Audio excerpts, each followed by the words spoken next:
तो अर्ज किया है। इरशाद इरशाद। अ, टूटा हुआ सा एक तारा हूं मैं, बिन सैलाब का किनारा हूं मैं। वाह। टूटा हुआ सा एक तारा हूं मैं, बिन सैलाब का किनारा हूं मैं। एक दो दफा आपसे बातें क्या कर ली, लोगों की नजरों में आपका आशिक हूं मैं। तो first of all many many congratulation on getting all India rank 2 CA final. Thank you so much. क्या बात है। सबसे पहला वही बेसिक थैंक सवाल यू। कि जब रिजल्ट देखा आपने तो कैसा रिएक्शन था आपका, आपके फैमिली मेंबर्स का, आपके फ्रेंड्स का? बहुत खुश थे सर हम लोग। हमें यकीन नहीं आ रहा था कि यार I got all India rank 2। तो जब प्रेसिडेंट साहब का कॉल आया था तो I was like, he said Ramesh you got all India rank 2। मेरे को यकीन नहीं आ रहा था, तो I said sorry sir, I couldn't hear you again. He was okay. Like, I see a president this side, you got all India rank, congratulation. मुझे लगा था कि यार मेरे कुछ दोस्त मेरे को प्रैंक कर रहे थे। प्रैंक। तो हम्म। के बाद जब उन्हें कहा कि यार you got all India rank, congratulation, and my dad was like, खुद चेक करो जाके कि यार तेरा ही नाम है ना ऑल इंडिया रैंक 2 में। मतलब difficult to believe. Exactly, because I was not expecting the same. So okay. तो आपको कितना समय लगा उस बात को रजिस्टर करने के अंदर कि हाँ मेरी रैंक 2 आ गई है? Initial 5 to 10 minutes. लगे तो थे? मैं मंदिर जा रही थी तो सुबह, तो वहां से रिटर्न मार के आना था, तो अच्छा। रास्ते में वही प्रोसेस कर रही थी मैं। ओके। तो आपने जैसे रैंक 2 आई तो क्या आपने रैंक एक्सपेक्ट की थी कि रैंक आएगी? नहीं नहीं एक्सपेक्ट नहीं की थी आपने रैंक? नहीं। तो फिर नहीं आपकी जो नहीं, बिल्कुल प्रिपरेशन नहीं। का लेवल है वो तो बहुत हाई था, इसका मतलब फिर रैंक 2 आना और रैंक के लिए एक्सपेक्ट ना करना, या मतलब प्रिपरेशन का लेवल आई बहुत वाज ज्यादा हाई। या I was studying for around 12 to 17 hours every day. तो 17 आवर्स एवरी डे? और कितना समय तक? I got study leave from July 1st, तो 4 महीने के लिए almost 15 to 16 hours every day. Okay, मतलब सिर्फ पढ़ाई और सोना, पढ़ाई और सोना, बस नथिंग एल्स? हाँ, 1 घंटा रिक्रिएशन के लिए था मेरा, ओके, तो उसमें क्या करते थे गाना आप? सुनना मुझे। गाना वाना सुनना, अच्छा। मैं, हाँ। ओके। यानी कि अपने आप को काम डाउन करने के लिए 1 घंटा हम्म। म्यूजिक सुनकर अपने आप को आपने रिलैक्स किया। हाँ, और बाजू में ही हमारा एक बीच है, तो मैं जब बहुत स्ट्रेस में होती थी तो वहां जाके बैठ जाती थी, सुकून मिलता था वहां पे। सही बात है, क्योंकि लोग जाते हैं गोवा बीच ये सब बाकी बीच पर रिलैक्स होने के लिए, आपके घर के पास में है तो आप फट से चले गए और रिलैक्स होके आ गए। या बहुत बढ़िया। तो आपने 4 महीने मतलब बिल्कुल 16 घंटे पढ़ाई की और सिर्फ 1 घंटा अपने आप को काम डाउन करने के लिए, एक प्रकार का हाँ। मेडिटेशन, एक तरीके से मेडिटेशन था ये। हम्म, तो कुछ आपने ऐसा कुछ भी किया जो होता है मेडिटेशन प्रॉपर, भाई शांति में बैठ जाओ, या कुछ योगा टाइप? नहीं, वैसा कुछ नहीं कुछ था। नहीं किया? मेडिटेशन वैसा कुछ नहीं कुछ था। नहीं था। तो जो ये 4 महीने के अंदर कोई वेब सीरीज देखी हो आपने, या सोशल मीडिया पे कितने एक्टिव थे आप? नथिंग? अ, नहीं, मैं इंस्टा और एफबी में ज्वाइन ही नहीं किया मैंने, क्योंकि मुझे पता था कि मैं खुद को कंट्रोल नहीं कर पाऊंगी। ओके। और WhatsApp, instead of uninstalling I had muted the notification, तो दिन में सिर्फ 5 मिनट के लिए देखती थी मैं। बहुत बढ़िया। मतलब आपने पूरे का पूरा फोकस सिर्फ और सिर्फ पढ़ाई पे डाल दिया आखिरी के 4 महीने? तो हाँ, मैं कुछ नहीं। कुछ नहीं, तो आखिरी के 4 महीने तो आपने 16 घंटे पढ़ाई की, उसके पहले क्या हाँ। क्या रूटीन था आपका पढ़ाई का? मैंने इंडस्ट्रियल ट्रेनिंग किया था आर्टिकलशिप के बाद, तो 2 years of articleship and 1 year of industrial training. Okay, और कौन सी कंपनी मैंने में किया था इंडस्ट्रियल आपने? ट्रेनिंग ओएनजीसी मैंगलोर ओएनजीसी में? Petrochemicals limited, okay. ग्रेट। उसका सब्सिडरी था। ओके। तो yeah it started on October 1st 2021। तो it went on till June 30th 2022। तो उस दौरान मैं दिन में 4 से 5 घंटा पढ़ाई करती थी रोज। ओके, हाँ, क्योंकि इतना टाइम मिलेगा आपको भाई, आपके 9-10 घंटे तो वहीं निकल जाते होंगे ट्रेनिंग के अंदर, इंडस्ट्रियल ट्रेनिंग के अंदर 4-5 घंटे करेक्ट। बचे। या हाँ। ओके। तो आपने इन उस समय तो चलता रहता होगा यूट्यूब फेसबुक थोड़ा बहुत ऑफिस के अंदर, तो मतलब आखिरी के 4 महीने? फेसबुक और इंस्टा नहीं था। नहीं था? या यानी आप, मैं ज्वाइन ही नहीं हुई फेसबुक और बहुत इंस्टा बढ़िया, में। मतलब आपका बहुत जबरदस्त सेल्फ कंट्रोल है, वरना टाइम वेस्ट मैक्सिमम यहीं पर होता है, social media, Facebook, exactly. Insta, यहीं या पे लगा रहता है इंसान। या अच्छा, आखिरी के 4 महीने जैसे आपने जो पढ़ाई की उसमें आपने 16 घंटे पढ़ाई की, तो कभी ना कभी तो ऐसा हुआ होगा कि आपको स्ट्रेस आया होगा कि यार आज प्लान पूरा नहीं हुआ, आज कुछ रह गया, या आज वो बात नहीं आ रही, आज पढ़ाई करने के अंदर वो रिदम नहीं बन रहा, कई बार मोटिवेशन भी डाउन हुआ होगा कि यार कैसे होगा, क्या होगा। करेक्ट। या तो उसको कैसे आपने या ओवरकम करेक्ट। किया, क्या टेक्निक फॉलो किया आपने? तो या मेरा पढ़ाई के दौरान मैं क्वेश्चन पेपर सॉल्व करती थी, लाइक लास्ट 8 अटेम्प्ट्स का 4 years का सारे के एमटीपीज आरटीपीज और क्वेश्चन पेपर सॉल्व करती थी। तो एक दो क्वेश्चन पेपर ऐसे थे कि यार मुझे लगा था I was not in a position to solve even a okay. Single question in that. Even a single तो क्वेश्चन? उस बहुत बहुत या आई मीन अटक जाती थी, आधा करती थी फिर अटक जाती थी कि यार आगे कैसे करना है नहीं समझ आ रहा था। तो कंप्लीट एक भी क्वेश्चन नहीं कर पाए थे। I did solve that question paper after my first reading. तो नहीं कर पाए, नहीं हो रहा था मुझसे। तो I went and I cried, like I thought of quitting से कि मुझसे नहीं होगा, मैं इतना स्ट्रेस हैंडल नहीं कर पाऊंगी। Oh. That time my family supported me a lot. Like उन्होंने मेरे साथ बैठ के, because I was the rank holder consistently from my 10th PU, second first 12th and my intermediate also. There was a lot of pressure on me, like एक ही बार में clear करना है, नहीं तो इज्जत पे आ जाएगी। इज्जत यहाँ चाहिए। सही तो है। so yeah, my parents they were very supportive. They were like it's okay, नहीं हुआ तो नहीं हुआ, बस अगले अटेम्प्ट है ना, नवंबर नहीं है तो मैं है ना, तो don't take so much tension. तू अपना 100% एफर्ट्स करो, जो होगा देखा जाएगा बाद में। बिल्कुल, तो मतलब या बहुत। My family supported me a lot. हाँ, तो आपका जो मेन जो फोकस था वो रिजल्ट पे आ रहा था बार बार, भाई होगा नहीं होगा, होगा नहीं होगा। हाँ तो हाँ, उन्होंने फोकस चेंज कर एग्जैक्टली। दिया, बोला फोकस एफर्ट्स पे डालो आप। Correct, correct, exactly, efforts. Control the controllables. हाँ, that's what my mom efforts was आपके हाथ टेलिंग। में, उस पे बस काम करो, रिजल्ट छोड़ दो। नहीं हुआ तो अगली बार हाँ, कर लो। एग्जैक्टली। ये बहुत ही बेस्ट टेक्निक है। और बेसिकली क्या है कि अक्सर होता ही है कि जब इंसान पढ़ाई करता है, स्टूडेंट पढ़ाई करता है, तो वो बार बार सोचता रहता है पास होने वाला हूँ, फेल होने वाला हूँ, पास होने वाला हूँ, फेल होने वाला हूँ। इसके एग्जैक्टली। ना एक हाँ, डिसएडवांटेज तो करेक्ट। ये है कि वो डिस्ट्रैक्ट रहेगा, हमेशा फोकस नहीं बना पाएगा 100%। हाँ वो बोलते हैं ना, वो हाँ अर्जुन ने जब मछली की आंख पे तीर मारा था, तो हाँ सिंगल हाँ, फोकस था कि आंख पे तीर मारना है। बस वैसा वाला खत्म यार। कॉन्सेंट्रेशन नहीं आएगा अगर बार बार रिजल्ट के बारे में सोचते रहेंगे, सोचते रहेंगे, सोचते रहेंगे। तो इसलिए बेटर है या कि रिजल्ट को या हटा दो, क्योंकि एफर्ट्स से अपने हाथ में है। एफर्ट्स कर लो करेक्ट। अपना। और अपने को अपने आप को हाँ, इवेल्युएट भी एफर्ट्स के बेस पर ही करना चाहिए। करना है, हाँ, करेक्ट। उससे क्या है कि अपन थोड़ा काम डाउन रहते हैं कि यार मैंने अपना काम कर दिया, मैंने अपना 100% दे दिया है, अब बाकी ऊपर वाले दिया की है, मर्जी, हाँ।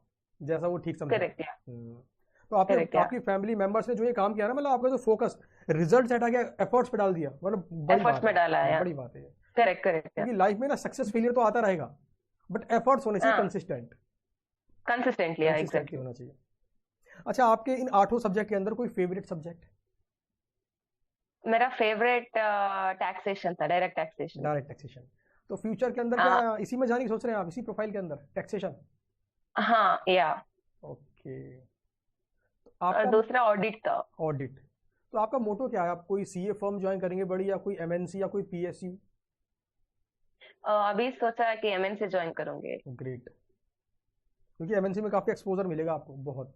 हाँ एग्जैक्टली, इंटरनेशनल टैक्स वगैरह वगैरह। इंटरनेशनल टैक्सेशन, और वहाँ पे स्कोप भी बहुत है, क्योंकि इस वाली फील्ड में ना हाँ नंबर ऑफ स्टूडेंट्स कम जाते हैं, तो स्कोप एग्जैक्टली। बहुत वाइड है। और आप अगर आपकी नॉलेज बिल्कुल टू द पॉइंट है और स्पेसिफिक और कंसाइज नॉलेज है आपकी, तो फिर कोई लिमिटेशन नहीं है, पैकेज की कोई लिमिटेशन नहीं है कि कितना क्या ग्रो, कितना ग्रो करने करेक्ट। वाले हैं आप। अच्छा, आपके हिसाब से जैसे आपकी रैंक 2 आई है, तो आपने वो पूरी जर्नी देख ली कि सीए फाइनल में रैंक 2 लेके आना, मतलब जो सीए फाइनल के अंदर आके ये लेवल भी आता है कि लगता है बंदा फेल हो जाएगा, जैसे आपको खुद लगा कि एग्जाम होगा कि नहीं होगा, बताओ रैंक 2 सोच रहा है कि एग्जाम होगा कि नहीं होगा। या ऐसा हुआ था। हम्म। मेरा डायरेक्ट टैक्स का पेपर बहुत खराब गया था, क्योंकि as I said direct tax was my favourite subject throughout the CA journey. But when I saw the question paper for 5 to 10 minutes I went blank कि यार मुझे ओके। कुछ नहीं आता, मैं कैसे ओए। मूव करूंगी। तो that time I followed one piece of advice which my brother always used to give to me. It's like mind is like water. As long as you're still, as long as the water is still, you can clearly see your reflection. But the minute you drop a leaf or a stone, you get ripples, वाह। and you will not be in a position to see the reflection clearly. So same is the case with the mind. Like as long as you're calm, आपके stress में नहीं हो, तो आपने जो भी पढ़ाई किया है 4 महीने या उससे पहले भी, तो क्लियरली आपको रिकॉल हो जाएगा। पर अगर स्ट्रेस में हो या पैनिक हो रहे हो, तो आपको जो भी आते हैं वो सब आप मिस करोगे, लाइक 1+1 = 3 हो जाएगा एग्जाम हॉल में। तो I followed that technique and yeah it happens that you feel that नहीं होगा पेपर मेरा। तो yeah it happens with me also, आपकी direct tax was the example. आपकी इन बातों से मुझे फील हो रहा है कि आपके जो फैमिली मेंबर्स है काफी इंटेलेक्चुअल है वो। या एग्जैक्टली, हाँ, एवरीवन। मतलब वो क्या करते हैं कि जैसे ही बंदे पे कोई प्रॉब्लम आती है, डिस्ट्रैक्शन आता है, तो उसे एक ऐसा आंसर देते हैं, ऐसी बात बोलते हैं कि बंदा अपने आप समझ जाएगा फिर। हाँ। जैसे उन्होंने बोला रिजल्ट मत देखो, एफर्ट्स देखो। फिर आपके ब्रदर ने बोल दिया कि हाँ नहीं, वो एग्जांपल दिया कि पानी वाला, कि आप रिफ्लेक्शन देख नहीं पाओगे। तो मतलब ये बिल्कुल ऐसा हाँ हाँ, एग्जांपल है कि आपके माइंड में सट से घुसेगा और आप बोलोगे अरे वाह, मेरे को पानी को स्टिल करना क्या है। बात है। आखिर क्या बात है कि हाँ रिफ्लेक्शन देखना है मेरे को, वाह। तो हाँ वाकई में आपकी फैमिली मेंबर्स मतलब काफी इंटेलेक्चुअल है, बहुत बढ़िया। वरना अदरवाइज तो क्या होता है कि पेरेंट्स बोलते हैं बेटा नहीं हो रहा, टेंशन मत ले, अगली बार दे दियो, मतलब समझ रहे हो, उसे वो हाँ काम करते हैं हाँ हाँ, मेरा बच्चा कोई बात नहीं, अगली बार कर लेंगे, ऐसा नहीं। एक आपको डायरेक्शन दी उन्होंने, बहुत बढ़िया। मतलब बोलते हैं ना कि सबसे करेक्ट बेस्ट टीचर होते हैं पेरेंट्स, सबसे पहले टीचर होते हैं पेरेंट्स, पेरेंट्स, फैमिली। तो करेक्ट। आपकी फैमिली में तो दम या है भाई, एग्जैक्टली, दम है आपकी फैमिली के अंदर। सपोर्ट सिस्टम है मेरा। वो सपोर्ट सिस्टम, और वो भी भयंकर वाला, मतलब वो जड़ पे पहुंच पा रहे हैं प्रॉब्लम की और सॉल्व भी कर दे रहे हैं उसको। हाँ हाँ। हम्म। मतलब मुझे लगता है कि शायद आपके फैमिली मेंबर्स ने या तो एक बुक आती है स्पिरिचुअल बोलते हैं उसको, हालांकि गीता, या तो उन्होंने बहुत डिटेल में उसको पढ़ा है, उसको स्टडी किया है, उसको नॉलेज बहुत है उस चीज़ की, उनको उनके Yeah, so प्रिंसिपल्स को बहुत हाँ, जानते हैं। yeah, exactly. कमाल है, मतलब दम है।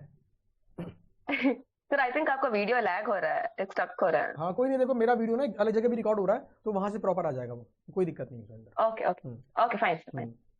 तो आपने जैसे प्रिपरेशन की रैंक 2 लेके आए हो, तो ये पूछना तो गलत हो जाएगा कि आपसे गलती हुई थी कि नहीं हुई थी, क्योंकि ये एग्जाम ही ऐसा है कि यहाँ पर कभी ना कभी अपने को लगता है कि यार अपने से ना वो मिस्टेक हो गई, या मुझे वो नहीं करना चाहिए था। तो ऐसे कौन से टिप्स हैं जो आप अपने जूनियर्स को देना चाहते हो कि भाई देखो ये गलती मुझसे हो गई थी, आप ये गलती मत करना? What I feel is that मैंने थोड़ी लेट स्टार्ट किया था self study, because I thought I do it self study, but बाद में रियलाइज हुआ कि यार सेल्फ स्टडी नहीं होगा। तो I had taken the pen drive class for only 2 subjects, but then when I started serious studies from July 1st, I felt that I should have taken classes for other subjects also. But then क्योंकि वक्त नहीं था मेरे पास, तो I went on with the self study thing only. That I would say that make a proper planning, like इतने time में इतना subject खत्म करना है, मतलब करना है, and solve as many RTPs MTPs as possible. Okay, तो मतलब proper planning, proper road map होना चाहिए अपने पास कि कब क्या करने वाले हैं, और number of revisions, basically practice, RTP MTP question paper ये करने हैं अपने को एक्चुअल में एग्जाम से पहले। पहले करेक्ट या, एंड अपने आप को काम रखो, स्ट्रेस मत लो ज्यादा। वही वाली बात है, एफर्ट्स पे फोकस करो, रिजल्ट छोड़ दो। करेक्ट। अपने को अगर 12 घंटे पढ़ना है, 16 घंटे पढ़ना है, तो बस 16 घंटे पढ़ाई करनी है, आउटपुट निकलना चाहिए। आज अगर आउटपुट निकला, अच्छे से पढ़ाई करी, हाँ 1-2 चैप्टर कंप्लीट हुए, तो हाँ मेरा सेटिस्फेक्शन है कि आज मैंने अच्छे से काम किया, अब कल करूंगा। उसे रिजल्ट से लिंक मत करो, रिजल्ट से वो खुद लिंक होगा अपने आप। करेक्ट, हाँ करेक्ट या। तो आखिरी के 4 महीने जैसे आपने अपना, एक तो होता है कि मेंटली फिट रखो अपने आप को, भाई फोकस लूज मत करो। दूसरा होता है फिजिकली फिट भी रखो, क्योंकि मान लो बहुत मेहनत करी और एग्जाम टाइम में आके बीमार पड़ गए, सब मेहनत जीरो। करेक्ट या, दैट हैपेंस। तो क्या कोई स्पेशल डाइट या कोई फिटनेस के लिए, फिजिकल और मेंटल फिटनेस के लिए कोई आपने स्पेसिफिक कुछ किया हो इम्प्लीमेंट? नहीं sir, actually I am a pure vegetarian, so nonveg का तो सवाल ही नहीं उठता। वेजिटेरियन होना बहुत बढ़िया बात है, क्योंकि नॉन वेज तो क्या होता है कि उसे डाइजेस्ट होने में बहुत समय लगता है, 16 से 18 घंटे। तो आपने अपनी बॉडी को काम दे दिया कि 18 घंटे तुम पहले डाइजेस्ट करो, उसके बाद दिमाग के पास भेजना मेरी एनर्जी। तो बेस्ट फूड तो प्योर वेजिटेरियन होता है। मैं भी पूरा वेजिटेरियन ही हूँ। वेजिटेरियन। तो आई वाज प्योर वेजिटेरियन। बहुत बढ़िया। And proper sleep I used to have. Like my dad always came up when I was studying. Like I'm more of a night person. Like 12:30 बजे 1 बजे तक मेरा चलता था पढ़ाई। So after 12:30, if I still was sitting, he used to come and turn off the lights and used to say like, जाओ आज के लिए काफी, जाके सो जाओ। So yeah, take proper sleep, because अगर आप because I am such kind of person, like I need minimum 6 hours sleep. उससे कम में सर्वाइव नहीं कर पाऊंगी। उससे कम में काम नहीं चलेगा। So yeah, नहीं इंटर में तो वो 8 घंटा था, अभी 6 घंटे के लिए रिड्यूस किया मैंने। अभी 6 घंटे काफी कम कर लिया आपने। 6 से कम कर लेते तो फिर दिक्कत हो जाती हेल्थ वाइज। हाँ एग्जैक्टली या, because sleep is a must, क्योंकि वो आपको ब्रेन एफिशिएंटली काम करने में मदद करता है, वरना इट विल अपसेट। क्योंकि सारी गेम तो ब्रेन से ही है। एग्जैक्टली। अगर आपका ब्रेन ही थका थका फील करेगा, ब्रेन ही बोलेगा बहुत हो गया तो फिर कुछ नहीं होगा।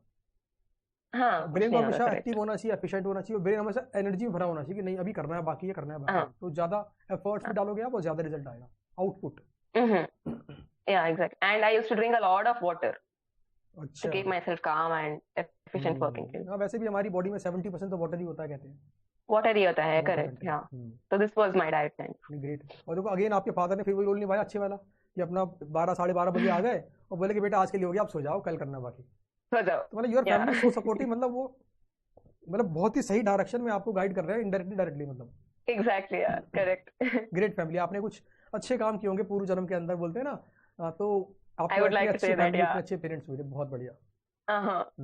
जैसे आपने सीए कर लिया, एक माइलस्टोन आपने अचीव कर लिया, तो सीए करने के अलावा कोई और भी पैशन है आपका, सिंगिंग, एक्टिंग, या कोई और स्पोर्ट्स एक्टिविटी, या कुछ और जहाँ पे मन लगता है आपका बहुत? मैं शायरी लिखती हूँ। क्या बात है, तो एक आध शायरी सुनाओ फिर, अगर लिखा हुआ है तो। So yeah, this is, I'll give a disclaimer, this is not really dedicated to any person. Like यार जब मैं बीच में जाके बैठ जाती थी तो शायरी सुन के वो वर्डिंग्स पकड़ लेती थी और लिखती हूँ। तो अर्ज किया है, इरशाद इरशाद। टूटा हुआ सा एक तारा हूँ मैं, बिन सैलाब का किनारा हूं मैं। वाह। टूटा हुआ सा एक तारा हूं मैं, बिन सैलाब का किनारा हूं मैं। एक दो दफा आपसे बातें क्या कर ली, लोगों की नजरों में आपका आशिक हूं मैं। अरे वाह, क्या बात है। बहुत बढ़िया, बहुत बढ़िया। बिल्कुल। तो मतलब शायरी में काफी आपका पंच बिल्कुल फूटा है उसके अंदर। बहुत बढ़िया। Thank you so much. हाँ, तो आगे से कंटिन्यू रखना, पैशन को मरने मत देना। या क्योंकि एग्जैक्टली, या पैशन ना इतनी बड़ी चीज होता है, पैशन आपको काम रखता है हमेशा। एग्जैक्टली, या पैशन आपको क्या करता है, जैसे मान लो कि आपने ऑफिस गए, आपने बहुत काम किया, बहुत स्ट्रेस है, बहुत टेंशन हुई, ये वो फलाना, शाम को अपना आए, 1 घंटा अगर आपने पैशन वाले काम में लगा दिया, आपको रिलैक्स कर देगा वो। हम्म, हम्म, और मजे की बात है कि 96% 97% लोगों के पास पैशन होता ही नहीं है। उन्हें पता ही नहीं हम्म। मेरा क्या पैशन है। तो आपका जो पैशन है, राइटिंग जो करेक्ट, या पैशन है ना, आपका ये जो शायरी लिखना, राइटिंग, मतलब बहुत ही गदर, मतलब ग्रेट चीज़ है ये। इसका एडवांटेज आपको मे बी एमएनसीज के अंदर भी हो, क्योंकि वहां पर भी जब होते हैं ना फेस्टिवल्स या न्यू ईयर पे कुछ होता है, कोई हाँ। पार्टी वहां पर, तो वहां पे जब आप अपनी शायरियों को वहां पे रिक्रिएट करोगे, बताओगे, तो उससे बेसिकली क्या होगा कि एक अलग आपकी पहचान होगी कि यार राम्या श्री, मतलब एक अलग से आपको अटेंशन मिलेगी। हम्म, तो आपका काम तो है, हम्म, देखो रैंक टू लाए तो नॉलेज तो है, आपने नॉर्मल ट्रेनिंग भी करी, जो बेसिक ट्रेनिंग है, इंडस्ट्री ट्रेनिंग भी करी, तो एक्सपीरियंस भी है, और ऐसे में करने का जज्बा भी है, और प्लस तो आप एक मतलब जबरदस्त वाला बोलते हैं ना, एक बहुत महंगा वाला पैकेज जो बोलते हैं कि यार स्टार परफॉर्मर टाइप, वैसा कुछ बनेगा आपका। इससे कंटिन्यू रखना मगर आप इसे छोड़ना मत। Yes sir. हाँ, और लाइफ टाइम यस के लिए सर। पैशन बहुत ही कम लोगों पे होता है, कभी नहीं छोड़ना चाहिए। Yes sir. अच्छा, आपने तो मुझे बताई दी कि एग्जाम के अंदर आपका जो रिवीजन का था वो बेसिकली आप रात को भी पढ़ते थे, आप एक नाइट आउट पर्सन हो कि भाई नाइट में अपना पढ़ रहे हो अपना 12 साढ़े 12 तक, बहुत बढ़िया। तो अच्छा, एक आखिरी सवाल कि आपने थ्योरी पेपर के ऊपर कैसे कमांड क्रिएट की, क्योंकि थ्योरी पेपर लोग बोरिंग फील करते हैं कि यार कैसे पढ़ूं। So yeah, I had taken pen drive classes for two theory subjects, audit, and मेरा paper 6 optional economic laws था. Okay. So for those two I had taken the pen drive classes, and बाकी law और बाकी सब theory के लिए I used to use different type of pens like blue, black, green and red. तो पहली बार जब मैं पढ़ाई करते थे तो if I feel that there is one para which is more important, या like आंसर एक क्वेश्चन आया तो ये आंसर में ये आंसर पार्ट होना ही चाहिए, then I used to color with green, red और like different colors. ओके। तो एक 1.5 day का पीरियड जो रहता है हर एग्जाम के बाद, उसमें I use to study only the green and red coloured ones, because okay. that is the most important thing which I used to highlight it in those colors. तो black और blue तो like one time reading में confident हुआ तो black या blue में कर लेते थे, और रेड एंड ग्रीन तो was like most important one. Okay. तो आपने and continuous like I had 3 revisions and first time reading and one coaching, so it was almost 5 times five entire time subject का revise कर पढ़ाई किया okay. था. So yeah, continuous reading and repeated reading helped me a lot to gain command in my theory subject. Great. अच्छा, 5 times आपने overall पूरे का पूरा पेपर को रिवाइज हाँ. किया, बहुत बढ़िया। अच्छा, सारे सवाल तो लगभग पूछ लिए मैंने आपसे। एक सवाल और है कि आपने जो सब्जेक्ट हैं आपके 8 इनकी क्लासेस कहाँ कहाँ से ली हैं। As I said, I had taken pen drive classes only for 2 subjects. Okay. बाकी सब मेरा सेल्फ स्टडी हुआ था. ग्रेट। यूट्यूब वीडियोस, एक अलग अलग फैकल्टीज का अलग अलग वीडियोस, तो I used to that. Okay. Coaching का इसे नहीं लिया था. ओके। तो वो डिवीजन वीडियो देखा था आपने जो यूट्यूब पे डाला था मैंने। हाँ, आपका केस स्टडी का जो था केस ना, स्टडी का भी था, और एक SCMP. हाँ, एक मैराथन भी था पूरा मॉडल्स के ऊपर। हाँ, वो मेरा दोस्त ने एक लिंक भेजा था मेरे को. ओके। तो बहुत ही बढ़िया इंटरव्यू आपका, और सबसे बड़ी बात जो मैंने ऑब्जर्व की आपसे बातें करते करते, कि आपकी फैमिली बहुत इंटेलेक्चुअल है, मतलब उनकी एडवाइस को वाकई में ही आपको फॉलो करना चाहिए फ्यूचर के अंदर भी, मतलब कंसीडर तो करना ही चाहिए, क्योंकि उनकी एडवाइस देने का तरीका डिफरेंट है, और वो नॉर्मल बातें नहीं करे जो नॉर्मल पेरेंट्स कई बार कर देते हैं, वैसी नहीं, एक इंटेलेक्चुअल लॉजिकल बात। तो फैमिली बहुत ज़्यादा आपकी मतलब स्ट्रांग है, सपोर्टिव है और इंटेलेक्चुअल है। और दूसरी बात मेरे को आपके अंदर जो महसूस हुई है कि आपने एफर्ट्स की जो आखिरी में 16-17 घंटे पढ़ाई की, तो आपने उससे आपने फोकस हटाया नहीं, मतलब लगे रहे उसके अंदर, बार बार ऐसे नहीं डीफोकस हो गया फिर डीफोकस हो गया, ऐसा नहीं। तो इसको भी आप लाइफ में मेंटेन रखना। और सबसे बड़ी बात पैशन, इसको तो कभी मत छोड़ना, क्योंकि लोगों के पास पैशन होता ही नहीं है, आपके पास है, ऊपर वाले ने दिया है आपको, उसे बरकरार रखना, क्योंकि ये बहुत काम आने वाला आपको, प्रोफेशनली भी और पर्सनली भी। पर्सनली काम डाउन कर देगा आपको, और प्रोफेशनली आपको एक अलग पहचान दिलाएगा कि भाई राम्या श्री शायरियां भी लिखती है। अपन इस इंटरव्यू को ऑफ करते हैं। तो once again many many congratulations, और लाइफ में और आगे बढ़ो, और मेहनत करो, और भगवान आपकी सारी थैंक विशेष यू। पूरी करे। और आपके पेरेंट्स जो आपको गाइड करते हैं वो आपको ऐसे ही गाइड करते रहें। आप जीवन भर खुश रहें, स्वस्थ रहें, आपकी फैमिली भी खुश रहे और स्वस्थ रहे। Thank you so much sir, thank you so much. Welcome.